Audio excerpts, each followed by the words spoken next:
Welcome to the last breakfast. Please enjoy the video. In this video, I will explain how to make crab and paper. First, ensure you have a perfectly square piece of paper, preferably with a different color on each side for visual contrast. A size of 6 inches by 6 inches is ideal for beginners, offering enough surface to work with without being too cumbersome. Lay your paper flat on a clean, well-lit surface, ready for the initial folds. This preparation is key for a successful and neat final product. Now let's form the main body. Start by folding your square paper diagonally in half, then unfold. Repeat this with the other diagonal to create an X crease pattern. Next, bring the top and bottom points of the paper to the center, collapsing the sides inward to form a smaller square base. This foundational fold is crucial for the crab structure.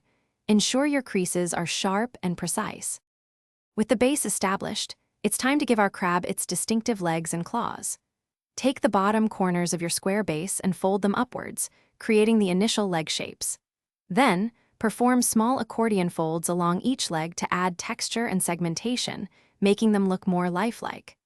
Finally, gently curl the tips of these newly formed legs and claws to give your paper crab a dynamic, three-dimensional quality. To complete your paper crab, take a moment to refine any remaining folds, ensuring all edges are crisp and symmetrical. You can also add small details, like drawing eyes with a fine tip marker, to give your crab a unique personality. This final step truly brings your creation to life. And before you go, remember to check the description below for a link to *The Simple Path to Wealth* and other great deals that can help you on your financial journey. Thanks for watching. If this was helpful, leave a like and consider subscribing. See you next time.